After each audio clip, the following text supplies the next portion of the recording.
ከ40 ዓመት በኋላ ሰውነታችሁ የግድ ጤናማ ያልሆነ ይሆናል ማለት አይደለም። ነገር ግን ይቅር ባይነቱ ሊቀንስ ይችላል። አንዳንድ ለውጦች የተለመዱ ናቸው። ከረጅም ቀን በኋላ ትንሽ ድክምክም ማለት፣ ከስፖርታዊ እንቅስቃሴዎች በኋላ በዝግታ ማገገም ወይም አልፎ አልፎ የሚሰሙ ህመሞች የሆነ ችግር አለ ማለት ላይሆኑ ይችላሉ። ነገር ግን በጭራሽ የእርጅና ነው ብላችሁ በቀላሉ ልታልፏቸው የማይገቡ የተወሰኑ ምልክቶች ደግሞ አሉ።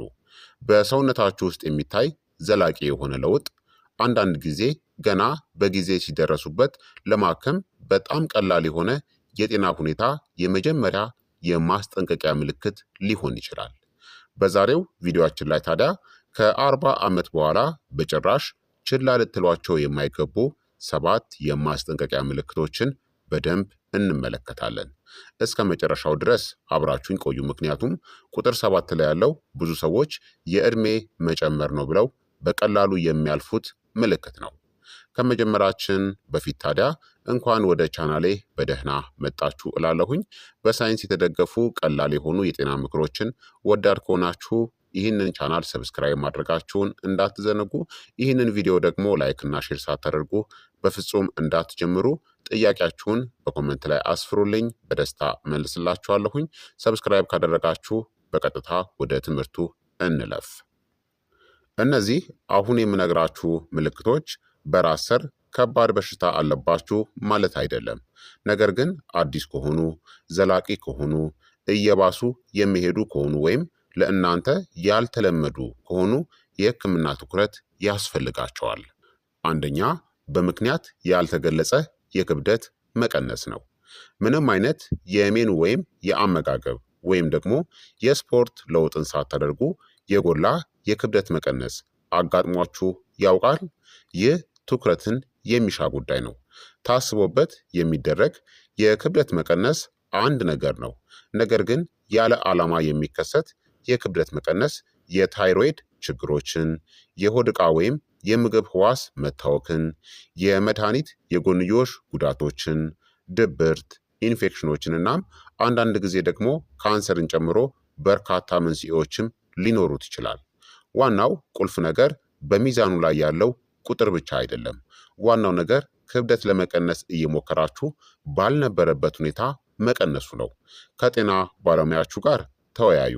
የክብደት መቀነሱ የሚቀጥል ከሆነ ወይም እንደ ዘላቂ ድካም፣ ህመም፣ የሆድ ዕቃ እንቅስቃሴ ለውጦች ወይም የምግብ ፍላጎት ማጣት ካሉ ሌሎች ምልክቶች ጋር አብሮ የሚከሰት ከሆነ።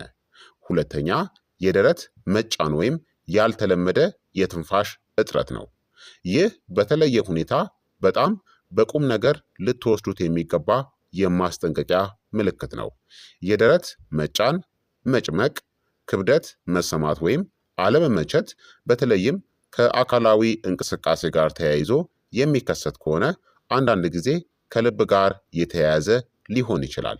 እናም ከልብ ጋር የተያያዙ ምልክቶች ሁልጊዜ እንደ ከፍተኛ የደረት ህመም አይሰሙም።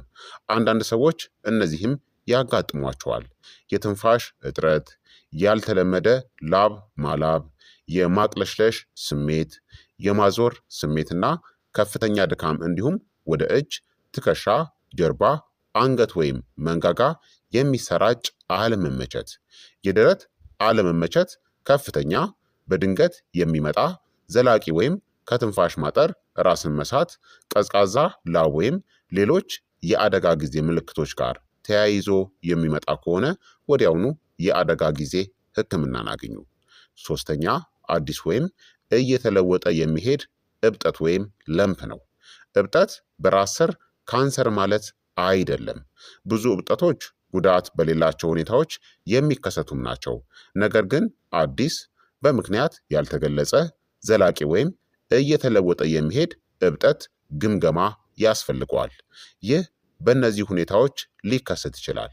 በጡት፣ በአንገት፣ በብብት፣ በብልቶች አካባቢ፣ በሆድ፣ በዘር ፍሬ ወይም ደግሞ በቴስቲክል ወይም ደግሞ በሌላ የሰውነት ክፍል ላይ በመጠኑ፣ በቅርጽ፣ በጠንካራነቱ ወይም ደግሞ በህመም ስሜት ላይ ለሚመጡ ለውጦች ትኩረትን ስጡ። እናም እብጠቱ ስለማይጎዳ ብቻ ዝም ብላችሁ እንዳትጠብቁ። አንዳንድ ከባድ የጤና ሁኔታዎች በመጀመሪያ ደረጃ በጣም ጥቂት ምልክቶችን ብቻ ሊያሳዩ ይችላሉ። አዲስ ነገር ከተከሰተ እናም ካልጠፋ ተመርመሩት። አራተኛ በሰገራ ወይም በሽንት ውስጥ ደም ከገጠማችሁ ነው። ይህ በቀላል ልታልፉት የሚያገባ ሌላው ምልክት ነው። በሰገራ ውስጥ ደም ማየት አንዳንድ ጊዜ ከሄሞሮይድስ ወይም ደግሞ ከሌሎች የተለመዱ ሁኔታዎች ሊመጣም ይችላል። ነገር ግን ከምግብ መፍጫ ስርዓት ጋር የተያያዙ ችግሮች ምልክትም ሊሆን ይችላል። በተመሳሳይ መልኩ በሽንት ውስጥ ደም ማየት የሽንት ቧንቧ ኢንፌክሽንን፣ የኩላሊት ጠጠርን፣ የፕሮስቴት ችግሮችን ወይም ሌሎች ምርመራ የሚያስፈልጋቸውን ሁኔታዎች ጨምሮ በርካታ መንስኤዎችም ሊኖሩት ይችላል። ደሙን በማየት ብቻ መንስኤውን በእርግጠኝነት መለየት አትችሉም። በሰገራችሁ ወይም በሽንታችሁ ውስጥ ደምን ካያችሁ፣ በተለይም ያልተብራራ ወይም ተደጋጋሚ ከሆነ የጤና ባለሙያን አማክሩ። ከ40 ዓመት በኋላ ያልተብራራ ደም መፍሰስን እንደ ተፈጥሯዊ ነገር አትዩት። አምስተኛ በሆድ ዕቃ ወይም በሽንት ልማድ ላይ የሚታይ ዘላቂ ለውጥ ነው። የምግብ መፍጫ እናም የሽንት ልማዶቻችሁ አልፎ አልፎ ሊለወጡ ይችላሉ። ነገር ግን ዘላቂ ለውጥ ትኩረትን ይፈልጋል።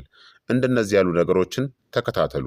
ዘላቂ የሆነ የሆድ ድርቀት፣ ዘላቂ ተቅማጥ፣ በሰገራ መልክ ላይ የሚታይ ትልቅ ለውጥ፣ ሆድን ሙሉ በሙሉ ባዶ ማድረግ እንዳልተቻለ መሰማት፣ ዘላቂ የሆድ አለመመቸት፣ በብዛት የመሽናት ፍላጎት መኖር፣ ሽንት ለመጀመር መቸገር፣ የሽንት ፍሰት መዳከምና የሚጎዳ ሽንት ወይም ህመም ያለው ሽንት። ከእነዚህ ምልክቶች መካከል ብዙዎቹ ቀላል ወይም ደግሞ ጉዳት የሌላቸው ማብራሪያዎች አሏቸው።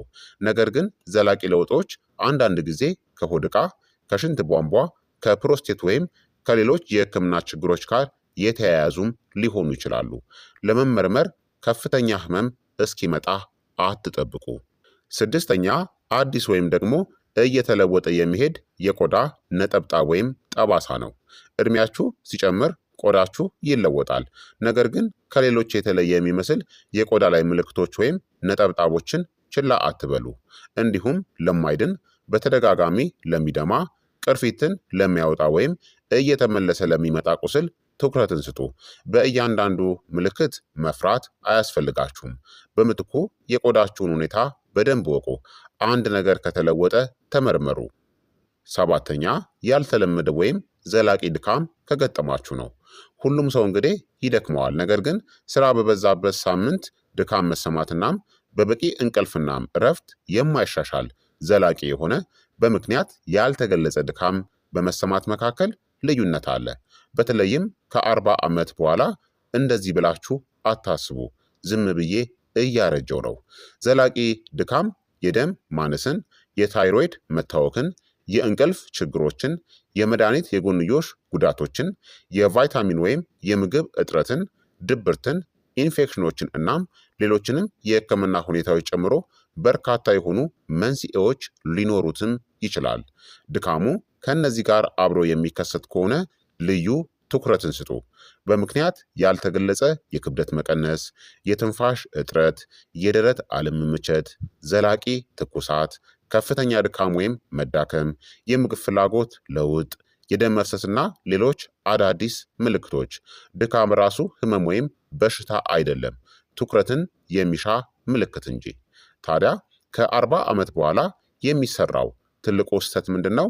ትልቁ ስህተት የግድ አንድን የተወሰነ ምልክት ችላ ማለት አይደለም። እያንዳንዱን አዲስ ምልክት እርጅና ነው ብሎ ማሰብ እንጂ። እድሜ መጨመር ተፈጥሯዊ ነው። ነገር ግን ዘላቂ ምልክቶች ከ40 ዓመት በላይ ስለሆናችሁ ብቻ በራስ ሰር ተፈጥሯዊ ሊሆኑም አይችሉም። ሰውነታችሁ በለውጦች አማካኝነት ያወሯችኋል። ግቡ በእያንዳንዱ ምልክት መፍራት አይደለም። ግቡ የበለጠ አስተዋይናም ተከታታይ መሆን እንጂ። ታዲያ መቼ ነው ሐኪምን ማየት ያለባችሁ? አንድ ምልክት አዲስ፣ ዘላቂ፣ እየባሰ የሚሄድ በምክንያት ያልተገለጸ ወይም ከተለመደው ሁኔታዎች በግልጽ የተለየ ከሆነ ችላ አትበሉት። የአደጋ ጊዜ ምልክቶች ካጋጠሟችሁ እንደ ከፍተኛ የደረት ህመም፣ ከፍተኛ የትንፋሽ እጥረት፣ በድንገት የሚመጣ መዳከም ወይም ድንዛዜ፣ በድንገት የመናገር ችግር፣ ራስን መሳት ወይም ሌሎች ከባድ የድንገተኛ ለውጦች ከገጠማችሁ የቀጠሮ ጊዜ እስከሚደርስ ከመጠበቅ ይልቅ ወዲያውኑ የአደጋ ጊዜ ሕክምናን አድርጉ። በአጠቃላይ 40 ዓመት መሙላት በጤናችሁ የምትሰጉበት ምክንያት አይደለም። ይልቁንም ስለ ጤናችሁ የበለጠ ቅድመ ጥንቃቄን ለማድረግ የሚያነሳሳ የተለመደ የሰውነታችሁን ሁኔታ እወቁ። ለለውጦች ደግሞ ትኩረትን ስጡ። በዕድሜያችሁ፣ በጾታችሁ፣ በቤተሰብ የጤና ታሪካችሁ እናም በግል የጤና ሁኔታችሁ ላይ ተመስርተው የሚመከሩ የጤና ምርመራዎችን አዘውትራችሁ ተከታተሉ። ከሁሉም በላይ ደግሞ ዝም ብዬ እያረጀው ነው የሚለው አባባል አሳሳቢ ምልክትን ከመመርመር እንዲያግዳችሁ አታድርጉ። ምክንያቱም ስለ ጤና ሲወራ በጊዜ ትኩረትን መስጠት በጣም ትልቅና ወሳኝ የሆነ ልዩነትን ያመጣል። ታዲያ ክቡራትና ክቡራን ተመልካቾቼ ይህ ቪዲዮ ጠቃሚ ሆኖ ካገኛችሁት ይህንን መልእክት መስማት ለሚፈልጉ ዕድሜያቸው ከ40 ዓመት በላይ ላሉ ወዳጆቻችሁ አጋሩት ወይም ደግሞ ሼር ማድረጋችሁን እንዳትዘነጉ። እናም አስታውሱ፣ በምልክቶች አትደንግጡ፣ ነገር ግን ችላም አትበሏቸው። የዛሬው የጤና ትምህርት ታዲያ ይህንን ይመስል ነበረ። እንደተማራችሁበት ተስፋ አደርጋለሁኝ። ሀሳብ አስተያየታችሁ ደግሞ አይለኝ ይላለው። ይህ የጤና ትምህርት ለበርካታ ሰዎች እንዲደርስ ሁላችሁም በቅንነት ላይክ እና ሼር በማድረግ ሌሎችንም አስተምሩ፣ አሳውቁ እላለሁኝ።